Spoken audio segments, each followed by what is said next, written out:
167 calon pegawai negeri sipil atau CPNS menerima surat keputusan pengangkatan dari pemerintah Kota Makassar. Penyerahan SK berlangsung di Tribun Lapangan Karebosi, Jalan Jenderal Ahmad Yani, Kamis 5 Juni. SK diserahkan secara simbolis kepada beberapa perwakilan CPNS oleh Wali Kota Makassar, Munafri Arifudin, didampingi Alia Mustika Ilham, Sekretaris Pemkot Azul Gifli, dan Kepala BKPSDMD Ahmad Namsum. Ahmad Namsum dalam laporannya menjelaskan seluruh tahapan seleksi telah dilaksanakan sesuai regulasi yang berlaku. Seleksi CPNS 2024 diikuti 5.400 pendaftar. Setelah seleksi administrasi, sebanyak 4.851 orang dinyatakan lulus. Tahapan seleksi berikutnya adalah seleksi kompetensi dasar yang berhasil menyaring 426 peserta. Selanjutnya mereka mengikuti seleksi kompetensi bidang sebagai tahap akhir yang menilai kemampuan sesuai dengan formasi yang dilamar. Dari proses ini hanya 168 orang yang berhasil lulus seluruh rangkaian seleksi. Wali Kota Makassar, Munafri Arifudin, menegaskan status sebagai CPNS bukanlah akhir dari perjuangan, melainkan awal dari perjalanan panjang dalam pengabdian kepada masyarakat. Ada 3 pesan penting disampaikan Munafri dalam momen ini. Pertama, ASN harus menjaga integritas dan etika kerja, melayani masyarakat tanpa diskriminasi. Ketiga, terus belajar dan adaptif terhadap perkembangan zaman.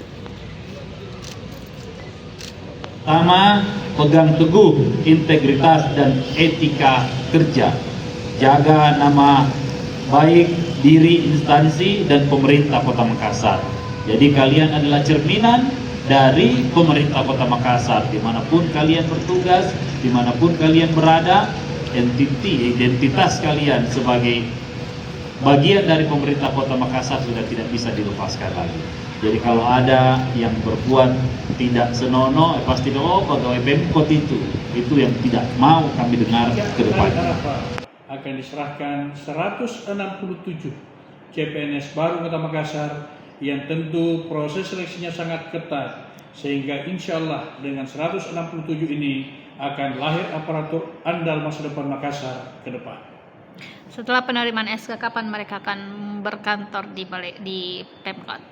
Iya, setelah menerima SK, maka sesegera mungkin diharapkan kepada teman-teman aparatur baru untuk segera melapor karena SK-nya akan mulai berlaku TMT-nya 1 Juni 2025.